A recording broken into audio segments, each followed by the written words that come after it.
신명기서 6장 1절부터 9절까지의 말씀을 우리 함께 보도록 하겠습니다.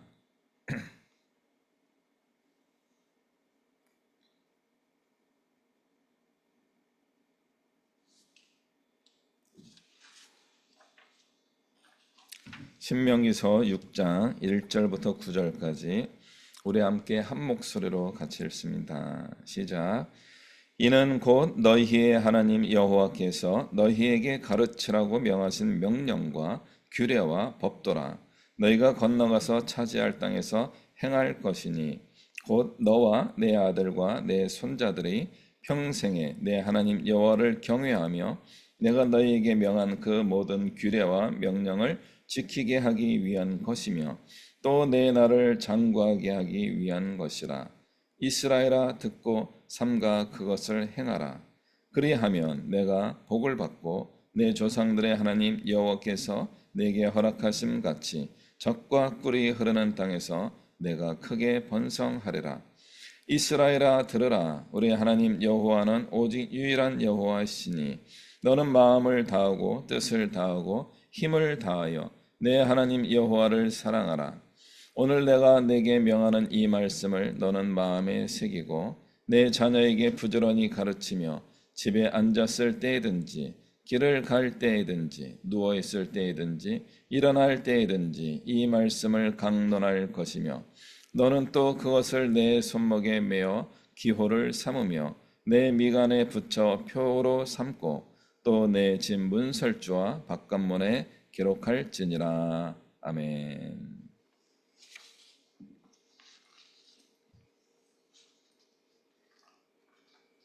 네, 반갑습니다. 주일 아침 이 시간이 저는 피곤한데 여러분도 피곤하시겠죠? 주말에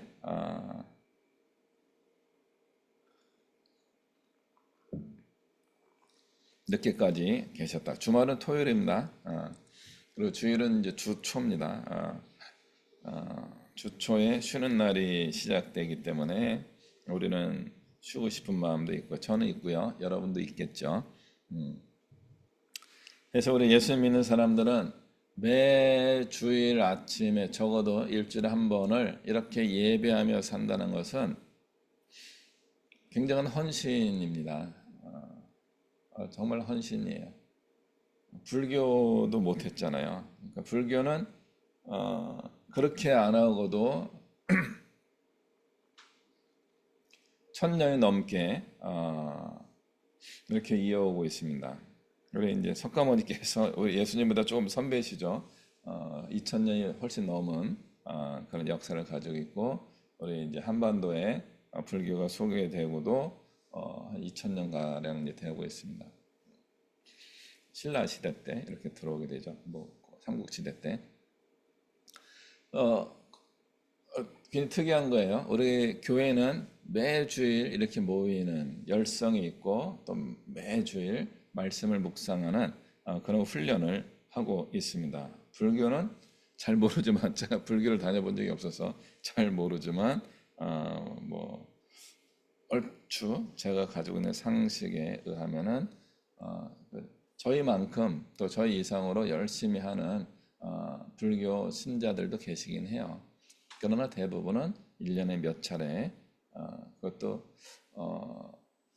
뭐 불공을 드린다 그러죠. 뭐 그런 거 하려고 가는 거죠. 자기의 기도, 간구, 원하는 것을 이루어 달라고 하는 비나이다 하는 일을 하기 위하여 1년에 몇 차례 가는 거고요. 그 외에는 그분들이 그렇게 신앙의 깊이가 있는 분들은 대다수는 아닌 것 같아요.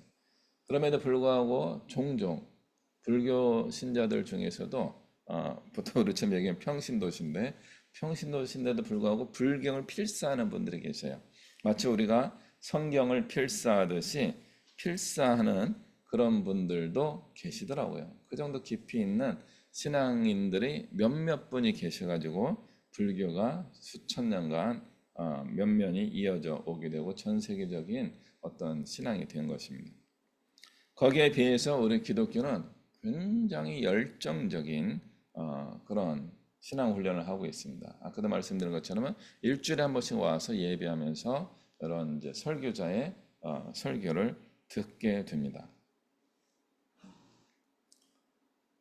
성경 공부도 굉장히 많이 있고요. 다양한 훈련 프로그램들이 교회마다 이렇게 저렇게 존재하고 있습니다.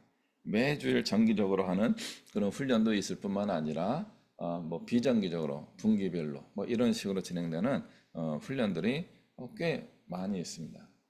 불교에 비할 바가 아닙니다. 불교에 비해서 우리는 일반 성도들을 위한 교육이 어마어마하게 잘 되어 있습니다. 그런데 최근에 한국 교회가 굉장한 위기에 직면하고 있습니다.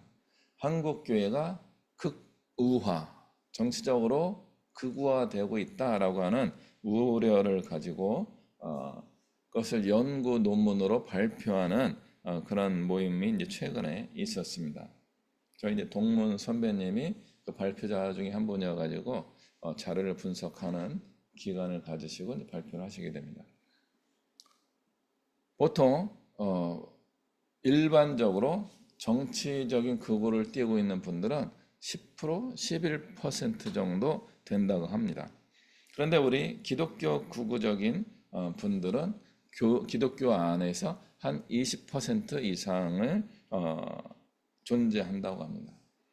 극우와 어떤 면에서 극좌도 연결되기도 하는데 극우 성향을 가지고 있는 분들은 어떻게 극우 성향을 갖게 되었을까요? 여러 가지 의견들이 나오고 있긴 하지만 그 중에 하나가 성경을 왜곡하는 리더들을 만났기 때문이다 라고 이야기하는 겁니다. 그분들이 리더들이 선포하는 그 메시지를 비판적으로 들을 수 있는 귀가 없는 거예요. 무조건적으로 수용하고 있는 거죠. 무조건적으로 수용하게 될 때 우리 사람들은 변화하게 됩니다. 그걸 뭐라고 하냐면 세뇌라고 해요. 뇌를 변화시키는 겁니다. 정신을 바꾸는 방식입니다. 똑같은 얘기를 10번, 20번, 100번, 1000번 하게 되면 진리로 받아들이는 뇌의 부작용이 등장하게 되어 있습니다. 한국 교회가 가지고 있는 것은 그래서 누가 문제인 거예요? 교회 리더들이 문제였다라고 할 수 있고요. 그 리더들을 맹목적으로 따르고 있는 일반 성도들이 똑같이 문제가 있다라고 하는 거죠. 오늘 본문은 굉장히 유명한 본문이죠. 다 아시죠? 6장 4절 말씀은 쉐마 이스라엘이라고 합니다. 이스라엘아 들으라 하는 겁니다. 들으라 이스라엘아, 이스라엘 백성들아 들으라. listen 이렇게 하는 거죠. 들어라. 오늘 말씀 제목은 믿음의 계승이에요. 신앙은 어떻게 계승되고 어떻게 전승되는가, 전수되는가 이런 부분을 한번 생각해 보려고 합니다. 오늘 쉐마 이스라엘 이 유명한 구절에서는 이렇게 이야기하고 있습니다. 이스라엘 백성들이요 마음을 다하고 뜻을 다하고 힘을 다하여 주 너희의 하나님을 사랑하라. 하나님을 사랑하라는 거죠. 어떻게 해요? 마음을 다하고, 마음은 어쩌면 생각을 의미하는 겁니다. 뜻을 다하고 의지를 다지는 겁니다. 힘을 다하여 실제로 행동하라는 겁니다. 딱 그것을 의미하고 있는 것은 아니지만 일종의 지정의 신앙의 균형을 이야기하는 것으로도 볼 수 있습니다.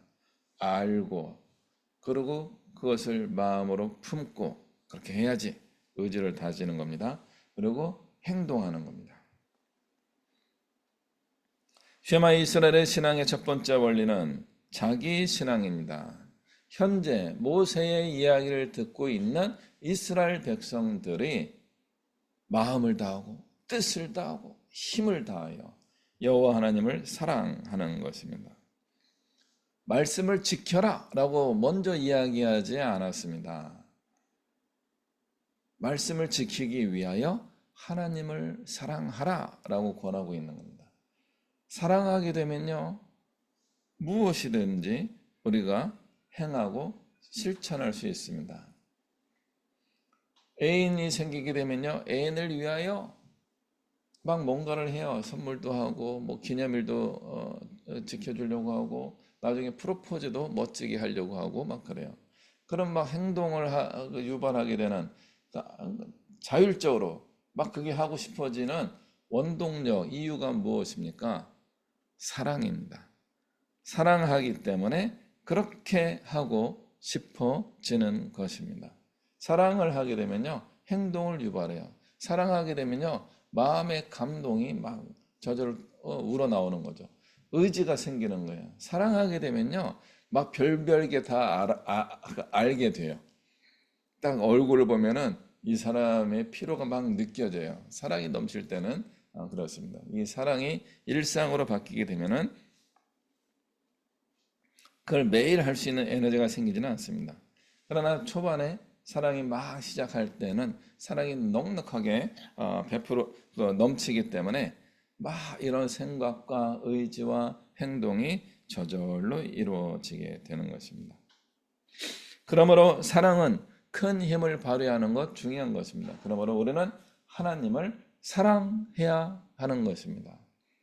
우리가 하나님의 말씀을 지키지 않고 살아가는 이유는 하나님보다 다른 것을 더 사랑하기 때문에 그렇습니다. 그러나 우리 하나님은 질투하는 하나님이시기 때문에 본인을 사랑하지 않고 다른 것을 더 사랑하면 섭섭해 하십니다. 그래서 복이 안 오는 겁니다. 우리의 복은 하나님으로부터 옵니다. 다른 데로부터 오는 복은 복이 아니고요, 언제든지 사라지게 되고요, 그것은 우리의 삶을 더 망가뜨리는 이상한 것이 될 수도 있습니다.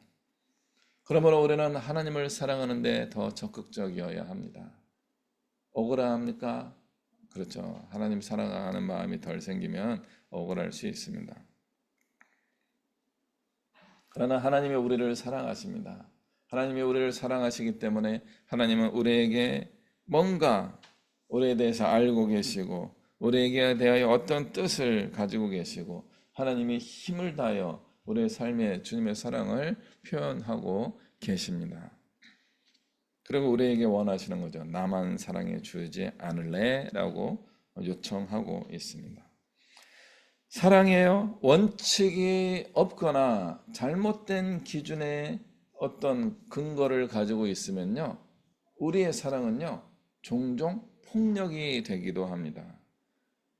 내가 사랑을 가지고 말과 행동을 하긴 하는데 내가 잘못된 원칙을 가지고 있거나 잘못된 근거를 가지고 있으면 나의 사랑은 종종 다른 사람들에게 폭력이 됩니다. 배우자에게 폭력이 되기도 하고요, 자녀들에게 폭력이 되기도 하고요, 부모님들에게 폭력이 되기도 합니다. 우리가 그래서 가정이 제일 어려운 이유 중에 하나가 뭐예요? 사랑을 전제로 해서 모였는데 그것이 자꾸 폭력적으로 나타나고 있기 때문에 그렇습니다.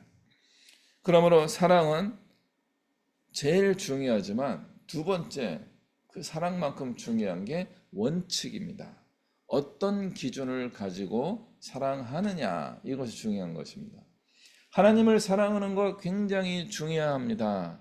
그러나 원칙을 가지고 하나님을 사랑해야 합니다.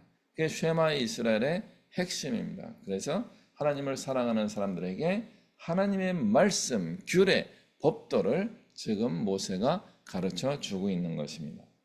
가나안 땅에 들어간 이스라엘 백성들이 하나님을 너무 사랑했어요. 또 자기도 사랑했고요. 그런데 하나님의 법도를 잘 따르지 않다 보니까 어떻게 됩니까? 바알과 아세라를 섬기는 방식으로 하나님을 섬긴 거예요.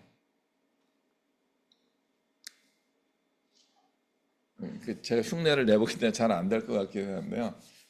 뭐죠? 이렇게 마하반야 뭐 이런 게 있잖아요. 이렇게 여호와를 찬양하라 뭐 이렇게 하면요, 좀 이상하죠.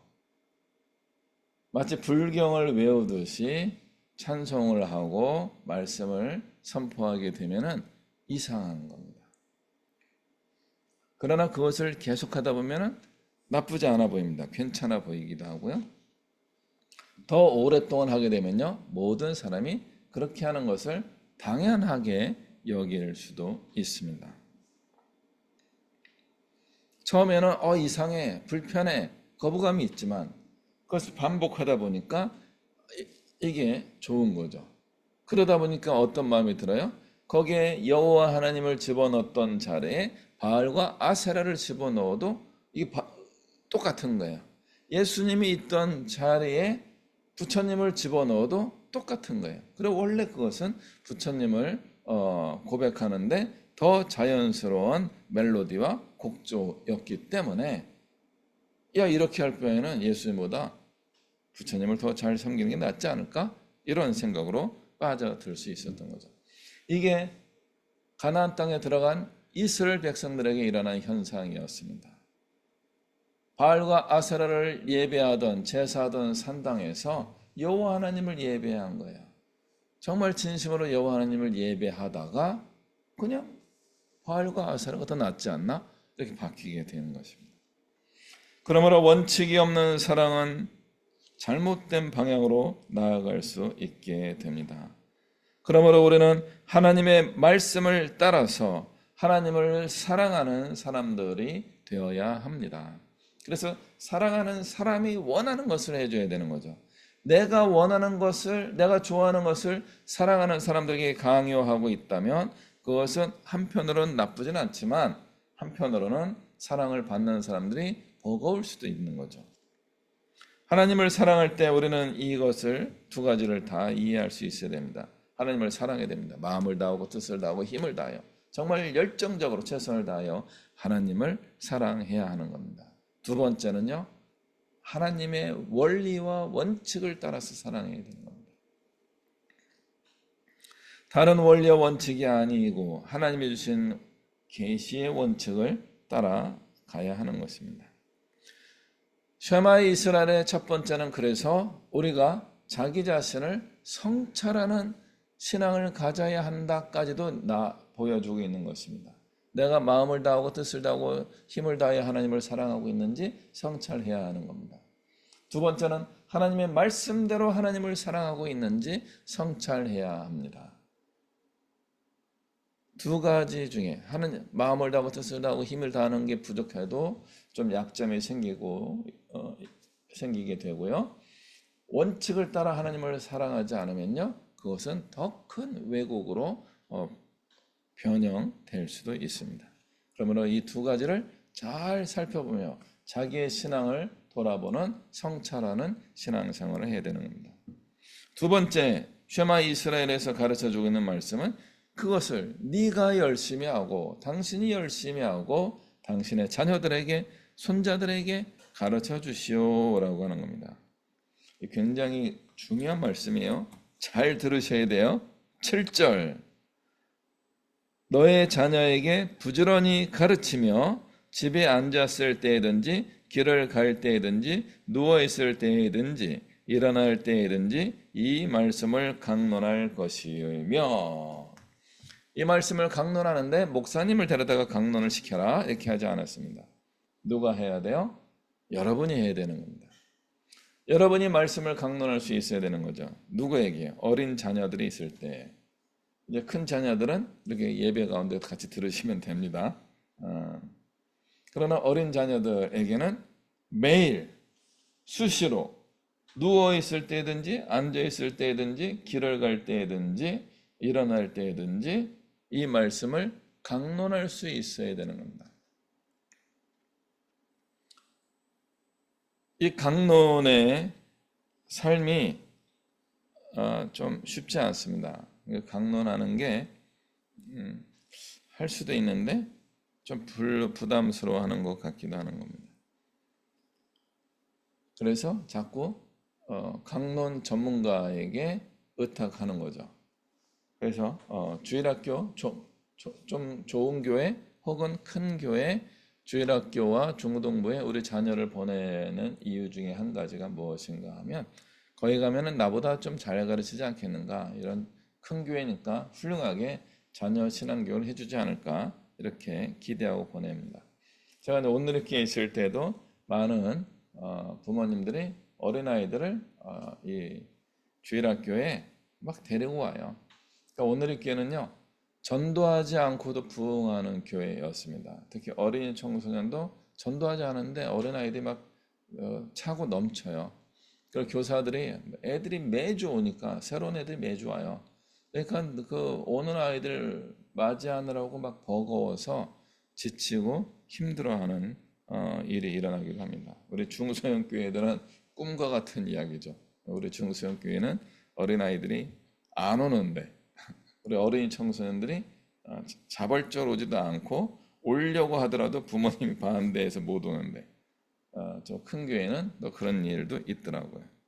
그러다 보니까 전문 강론 사역자들, 전도사님들, 목사님들이시죠. 그분들에게 의존하는 신앙생활을 하게 만드는 겁니다. 어릴 때부터. 그러다 보니까 어떻게 되는 겁니까? 일주일에 한 번 정도 신앙생활을 하는 겁니다. 적어도 우리는 불교보다 자주 모이는 신앙생활을 한다라고 이야기하고 있지만 성경에서 가르쳐주고 있는 신앙생활은 매일 하루에도 몇 차례 이 말씀을 강론하는 그런 신앙생활을 해야 된다라고 권하고 있는 겁니다. 이게 출애굽기에서 우리에게 주시는 굉장한 강력한 메시지였던 거죠. 여기에 계신 모든 분들은 강론할 수 있는 분들이 되어야 합니다. 강론을 다른 말로 하면 뭐예요? 설교예요, 설교. 설교할 수 있는 말씀을 가지고 잘 풀어서 이야기할 수 있는 분들이 되셔야 하는 겁니다. 그런데 한국 교회에서 이런 일을 하는 교회들이 몇 군데나 있을까요? 요즘 뉴스에 오르내리는 좀 그런 교회 중에 하나가 이제 우리들 교회인가 뭐 그런 교회가 있어요. 저도 뭐 그 교회를 좋게 보지는 않습니다만은 그럼에도 불구하고 그 교회는 소모임이 아주 잘 되고 있어요. 소모임별로 일반 성도들이 모여서 서로 강론하고 서로 토의도 하고 또 자기들이 뭔가 선한 계획을 세우고 목적을 세워서 기독교적 실행도 하는 일도 잘 하고 계시다 하는 이야기를 들었습니다. 그래서 우리 이제 그 담임 목사님이 약간 이제 실수할 때도 없잖아 있으시긴 했지만 그럼에도 불구하고 이 원칙을 잘 지키는 교회가 되었기 때문에 그 교회가 성장하고 부흥하고 발전하는 것 같습니다.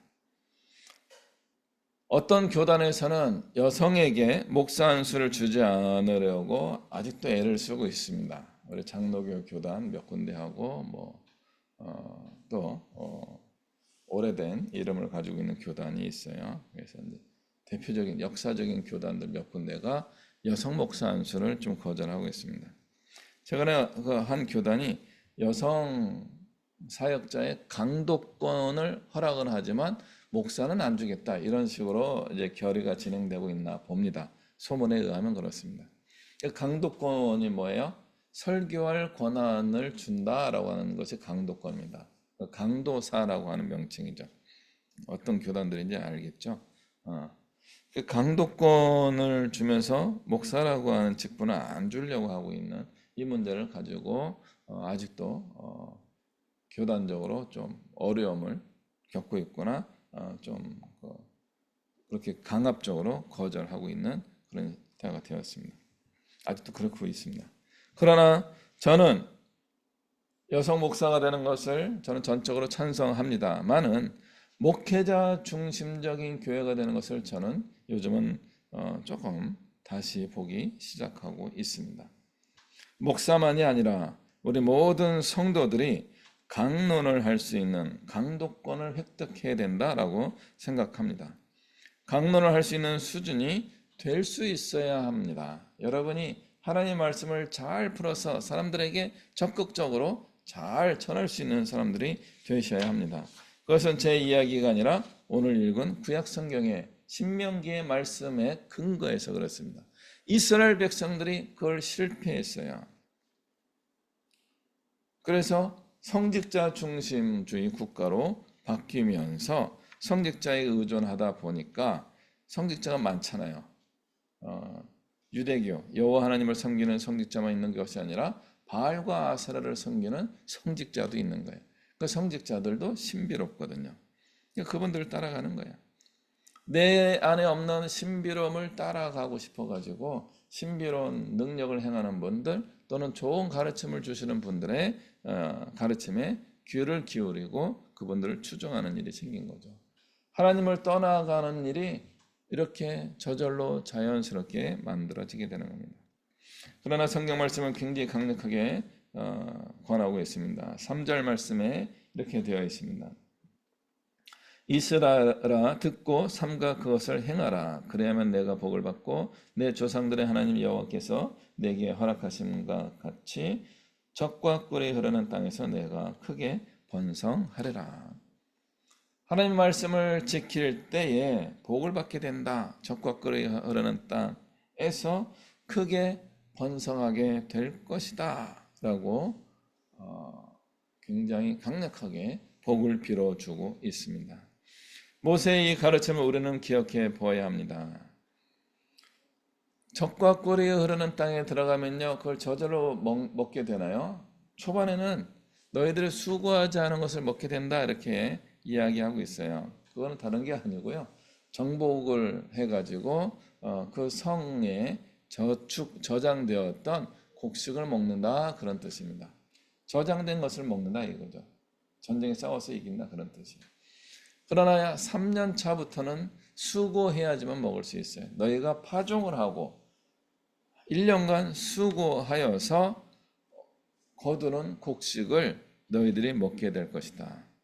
처음에는 심지 않은 것을 먹게 될 것이고 저절로 자라나는 것을 먹게 될 것이지만 3년 차에는 수고한 것을 먹게 되는 것이 가나안의 복의 시작입니다. 어떤 게 복이에요? 여러분이 수고한 만큼 보상을 받게 되는 것이 축복입니다. 내가 수고한 거 받는 게 당연하지요. 왜 그걸 못 받으면 억울한 거고 그걸 법적으로 해결할 거예요. 그게 우리 21세기 민주주의 시대에 갖게 되는 착각입니다. 이스라엘 땅, 가나안 땅에 들어오기 전에는 이스라엘 사람들이 어디에 있었습니까? 이집트의 노예로 있었습니다. 그들은 그곳에서 수고하였습니다. 그러나 착취를 당하고 자기의 것이 없었습니다. 그게 뭐예요? 노예의 삶이기 때문에 그렇습니다. 노예들은요, 수고를 어마어마하게 많이 함에도 불구하고 자기의 것을 하나도 누리지 못하는 사람들입니다. 그런 노예의 삶에서 자유인의 삶을 하나님께서 주신 것입니다. 자유를 주신 그 이스라엘 백성들은 어떻게 됩니까? 수고를 해야 돼요. 수고를 안 할 수는 없어요. 수고를 해야 돼요. 그러나 그 수고한 것이 복으로 바뀌게 됩니다. 나의 것이 되는 거예요. 나의 수고에 대한 대가를 하나님께서 인정해 주시는 것입니다. 그리고 더 나아가서 번성하게 됩니다. 할렐루야.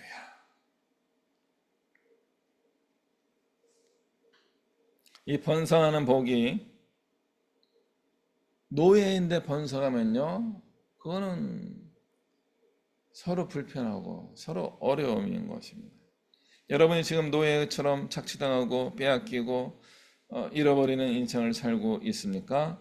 지금 하나님의 말씀을 붙들어야 될 때입니다. 하나님의 말씀을 붙들고 하나님의 말씀대로 행동하는, 실천하는, 실행하는 신앙생활을 해야 되는 겁니다. 그리고 더 나아가서 그 말씀을 강론할 수 있는 사람이 되어야 합니다.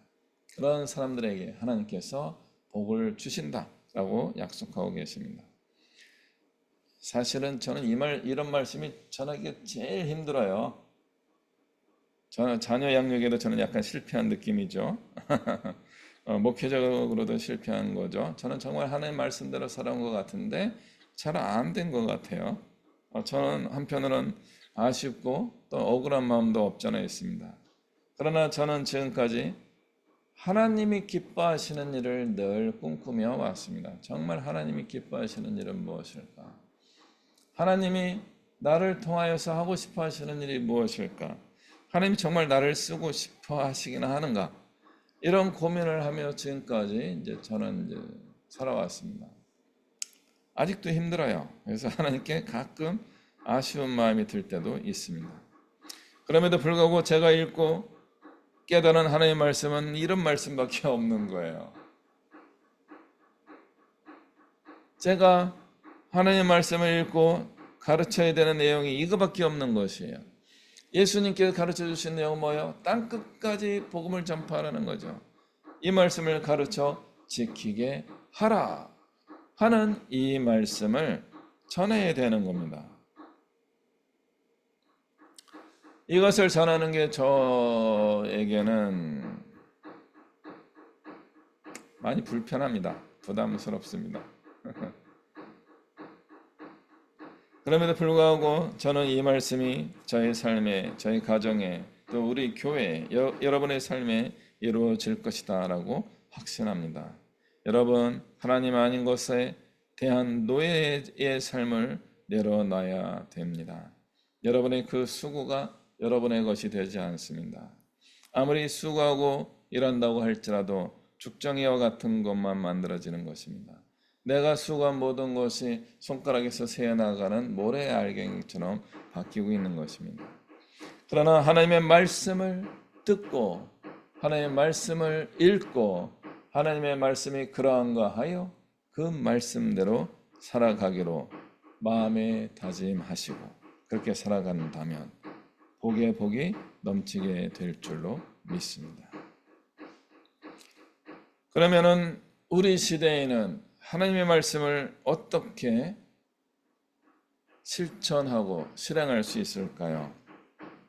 가나안 땅에 들어간 이스라엘 백성들은 먹고 살기 바쁘고 외적의 침입에 고생하며 하나님의 말씀대로 살아가는데 실패하게 됩니다. 그래서 하나님의 말씀보다는 정말 먹고 사는 일에 집중한 거죠. 자기들이 그렇게 신앙생활을 살지 않다 보니까 다른 사람들, 특히 자녀들에게 올바른 신앙교육을 전혀 할 수도 없게 되었습니다. 그들이 보고 배운 것이 무엇이겠습니까? 하나님 없이 살아가는 어른들의 모습이었을 것입니다. 그들의 그렇게 삶이 변화하게 된 여러 가지 이유 중에 하나가 무엇인가 하면 성막 예배였기 때문이다 라고 해석을 하게 됩니다. 성막은요, 이집트를 탈출하여서 출애굽하여서 가나안 땅까지 가는 동안에 광야 40년 동안 신앙의 중심의 역할을 해 주었습니다. 그래서 항상 하나님이 우리의 삶의 가운데 한가운데 계셨었던 거죠. 그래서 하나님은 늘 의지적으로 우리와 함께 계신 걸로 여겨진 거죠. 이스라엘 백성은 성막 중심으로 모여서 가나안 땅까지 가는 여정을 살기만 하면 되었던 것입니다. 그러나 가나안 땅에 들어갔더니 성막이 신앙의 중심이 되지 못하였습니다. 그래서 어떻게 됐어요? 성막이 동네 순회하기 시작하였습니다. 하나님의 말씀이 내가 가만히 있는데 어느 날 문득 찾아와야 되는 신앙이 된 거예요. 성막이 오기 전까지는 내 마음대로 신앙생활을 하고 내 마음대로 신앙 없이 살아가다가 성막이 올 때쯤 되어서 아이고 성막이 있었지, 하나님 중심으로 살아갔어야 되는데 아이고 그렇구나, 이런 깨달음을 얻는 수준밖에 안 된 거죠. 1년에 한 번 정도밖에 성막이 못 왔을 겁니다. 어쩌면 2년에 한 번, 3년에 한 번 왔을 가능성도 있습니다. 그래서 성막의 예배는 자연스럽게 신앙의 핵심의 역할을 하지 못했던 게 아니었나 하는 생각을 해본 겁니다. 그래서 새로운 시대, 새로운 인물이 등장해야 했습니다. 그분이 바로 다윗과 솔로몬이었습니다. 특히 다윗이 신앙의 회복 운동, 신앙의 부흥 운동을 전개하게 됩니다. 그래서 성전 예배를 준비하게 되고 그 성전을 솔로몬이 완성하게 됩니다. 성전을 섬기는 다양한 사람들, 성전을 지키는 레위 사람들, 성전 문직이라고 하죠. 그런 분들, 또 성전에서 늘 노래하는 성가대, 또 제사장들이 어떻게 순서를 정해서 예배하며 매일매일 예배와 중요한 예배를 드리게 될 것인가, 이런 규범들을 잘 세우게 됩니다. 새로운 시대가 온 거예요. 예배의 새로운 시대가 펼쳐지게 되었고 하나님 중심의 삶을 살아갈 수 있는 새로운 원리가 등장하였습니다. 뭐예요? 순례의 예배가 등장합니다. 순례 예배 공동체가 된 거죠. 1년에 3번 예루살렘을 향해 나아갈 수 있게 된 겁니다. 이 말씀이 이미 신명기에 기록되어 있었지만 성전이 완공되기 전까지는 성막이 순례하게 되었습니다. 하나님의 말씀이 순례하는 시대였었다라고 한다면 성전 예배 시대는 사람들이, 백성들이, 믿음의 사람들이 성전을 향하여 순례를 하기 시작하였습니다. 하나님을 사모하는 마음을 가지고 나아가게 된 겁니다. 새로운 시대의 예배가 그렇게 된 거예요. 하나님을 향한 마음을 가지고 살아가야 된다. 성전을 향해 올라가는 신앙생활을 해야 된다 하는 그런 가르침을 갖게 되고, 그런 믿음의 삶으로서 신앙이 좋아지는 모습도 일부 형성되었습니다. 그러다가 시대가 바뀌면서 어떻게 됐습니까? 바벨론 포로기를 거치면서 회당 신앙으로 바뀌게 됩니다. 회당에서 예배하면서 성경 공부하면서 신앙을 키워나가는 그런 하나님을 섬기고 하나님을 사랑하고 하나님의 말씀의 규범을 지키는 그런 시대가 펼쳐지게 되었습니다. 그런 삶을 살게 되는 과정에서 좋은 교회 지도자들이 많이 등장하였습니다. 성경에는 많이 등장하지 않지만 SNF라고 하는 성경을 깊이 연구하는 그런 그룹들이 있었고요. 그 다음에 사두개파라고 하는 제사장 개혁, 사독 제사장 후예들이 하나님의 말씀을 열심히 묵상하면서 백성들을 가르치는 그런 일도 하게 되었습니다. 성경 필사를 많이 하다 보니까 서기관이라고 하는 분들이 하나님의 말씀을 잘 이야기하는 영향력을 펼치게 되었고, 정말 하나님의 말씀대로 구별된 삶을 살겠다 하는 신념을 가지고 살아가는 바리새파 사람들도 등장하게 되었습니다. 이렇게 말씀드리니까 어떤 느낌이 들어요? 예수님이 다 나쁘다고 이야기한 분들이잖아요. 예수님은 왜 그들이 잘못했다고 이야기했을까요? 그들이 하나님의 본질을 아우르지 못하고 한두 가지에만 집중하면서 서로 반목하면서 갈등하고 일반 성도들을 잘못된 길로 인도했기 때문에 그렇습니다. 그리고 아무나 바리새파 사람이 되지 못하도록, 사독파는 절대 못 돼요. 이 사독의 제사장 그 자녀들, 자손들만 사독 계열 제사장이 될 수 있기 때문에 이것도 더 어려워요. 사두개파 이런 분들이죠. 그래서 일반 성도들이 하나님의 말씀을 알고 그들이 강론할 수 있는 수준까지 올라가도록 하는 일에 실패했기 때문에 예수님이 그들을 잘못했다라고 이야기하는 겁니다. 특히 바리새파 사람들은 정말 땅끝까지 돌아다니면서 제자 하나를 삼아가지고 자기보다 더 지옥 백성을 만드는 잘못된 가르침을 주는 사람들이 되었습니다. 그리고 천국의 문 앞에 서서 본인도 들어가지 않고 들어가려고 하는 사람들도 못 들어가게 막는 그런 일을 하고 있었던 겁니다.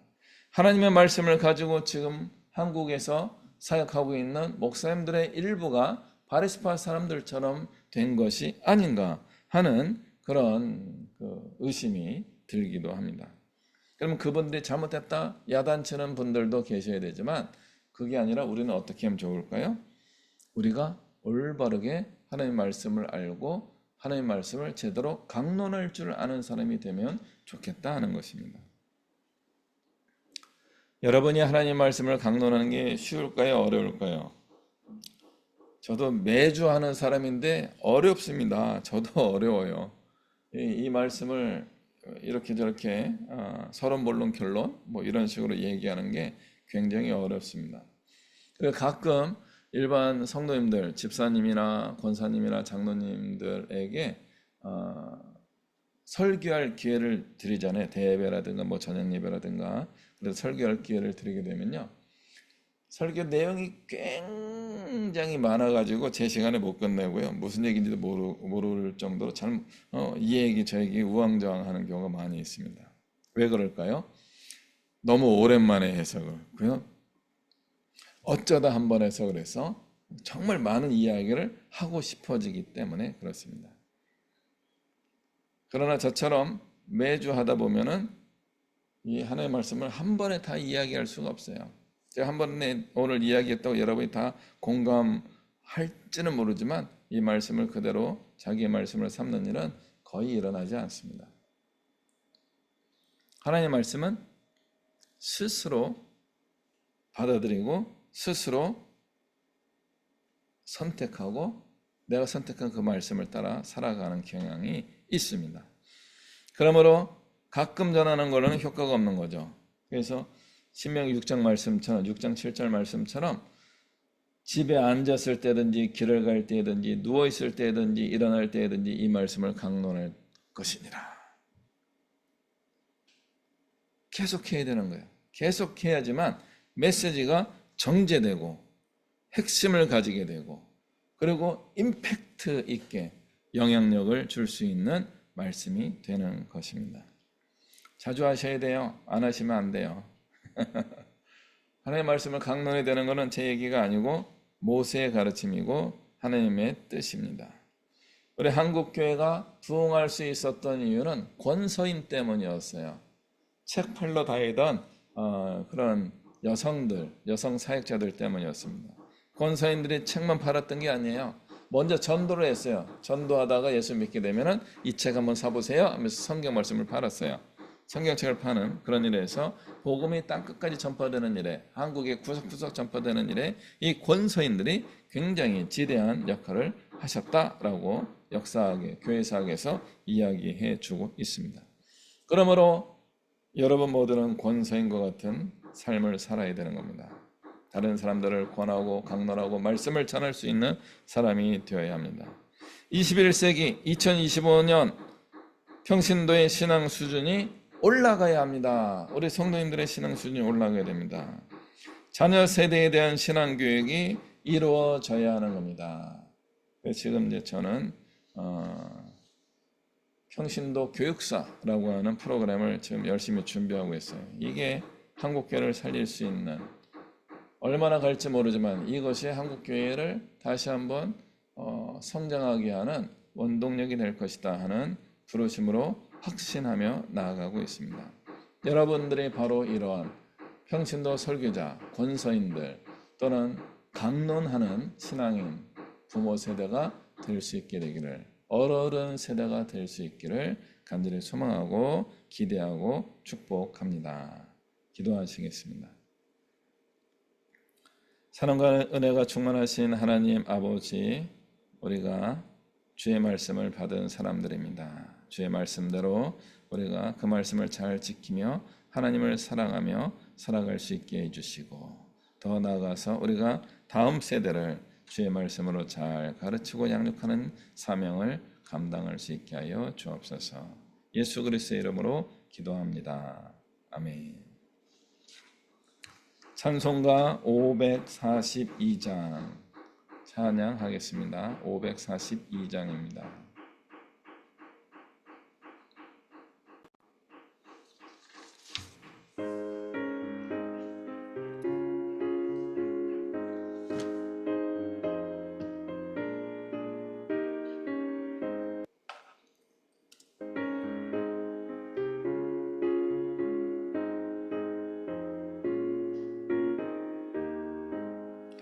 구주 예수 의지함이 힘이 기쁜 일일세, 영생 허락 받았으니 의심하주 없도다.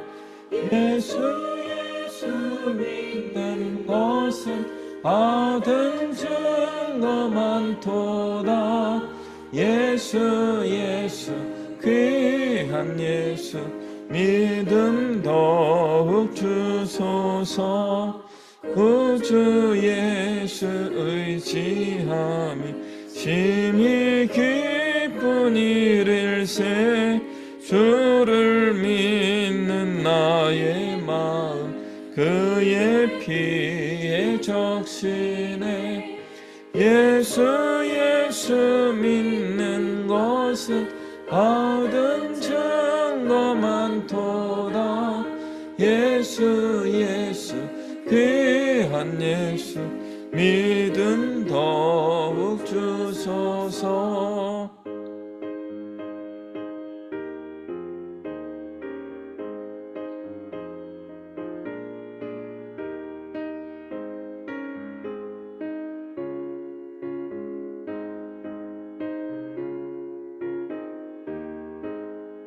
구주 예수 의지하여 죄악 벗어버리네. 안위 받고 영생함을 주께 모두 얻었네. 예수 믿는 것은 받은 증거만 도다. 예수 귀한 예수 믿음 더욱 주소서. 구주 예수 의지하여 구원함을 얻었네. 영원 무궁진하도록 주여 함께 하소서. 예수 믿는 것은 받은 증거만 도다. 예수 귀한 예수 믿음 더욱 주소서.